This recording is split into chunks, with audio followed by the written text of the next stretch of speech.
All right, today we are diving deep into a tiny, simple piece of hardware you've probably seen, oh, I don't know, 1,000 times. But what if I told you that 90%, 90, of the effort you put into tightening a bolt is just completely wasted? Let's find out why, and how this little component right here solves that exact problem. So, let me ask you something. Think about the last time you used a wrench. You were putting a whole lot of muscle, a lot of torque into that bolt. But where did all that energy actually go? I mean, you'd think it all went into just clamping two things together, right? Well, the reality is a lot less efficient than you'd imagine. And this is where it gets absolutely wild. Researchers have looked at this, and it turns out that a staggering 90% of the force you apply is just lost, completely eaten up by friction. Just look at this breakdown. About 40% of your effort is lost to friction in the threads. And then an incredible 50% is lost to friction right under the head of the bolt. That means a measly 10% of your hard work is actually doing the job of holding things together. So this massive loss of energy, well, it brings us to a really fundamental challenge in mechanical engineering. It's this hidden problem that every single bolted joint in the world has to deal with. Here's the bottom line. For the most part, we're just working against ourselves.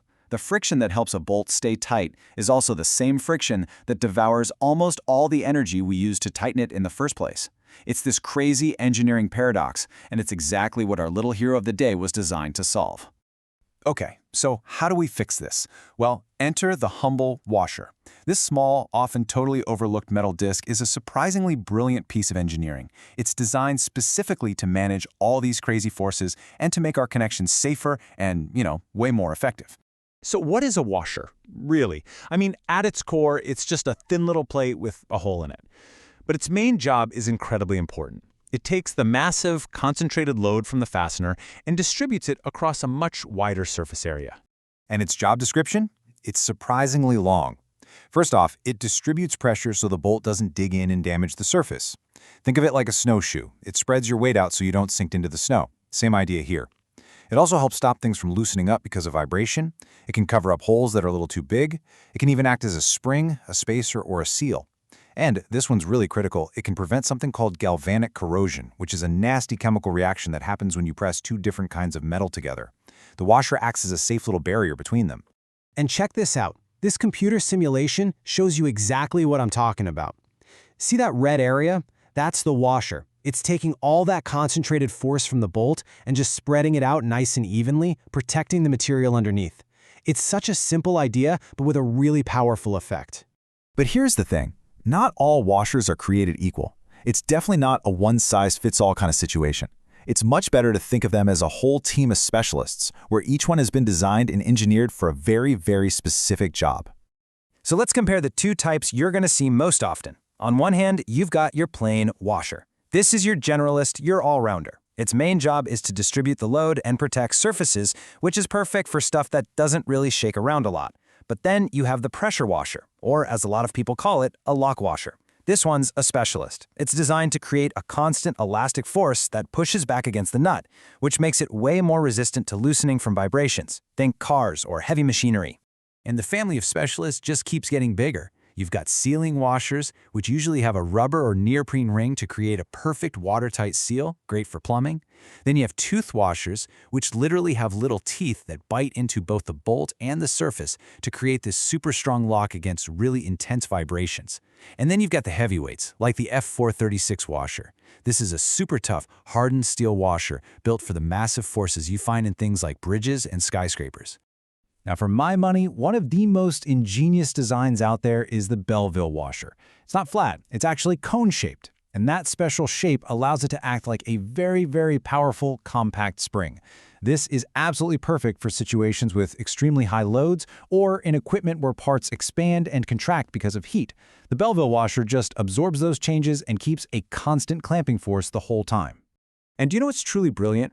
You can completely customize how they behave just by how you stack them.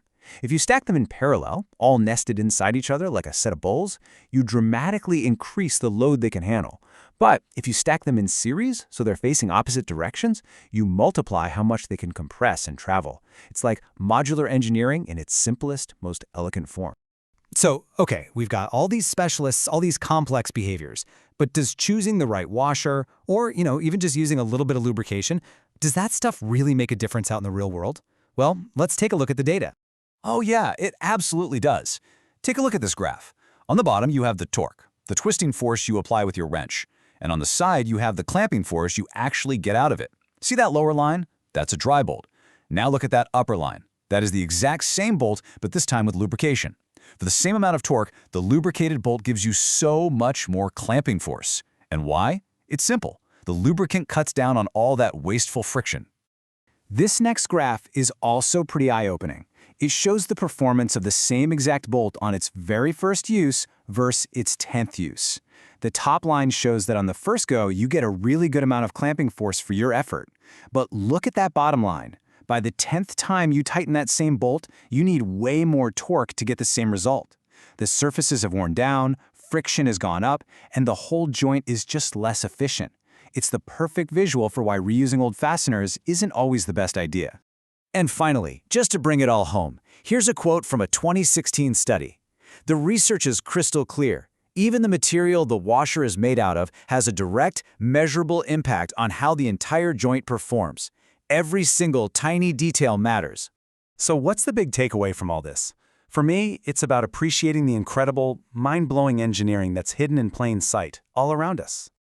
The bottom line is that these tiny, cheap little components are doing a colossal job. They are the unsung heroes managing immense forces, fighting off friction, and making sure that everything from the chair you might be sitting on right now to the tallest skyscraper on Earth stays safe and secure. It really is genius hiding in simplicity. And that leads me to a final thought for you. The next time you see a simple object, a screw, a paperclip, maybe even a zipper, take a second look. What unseen engineering, what hidden complexity is quietly at work holding your world together? Thanks for tuning in.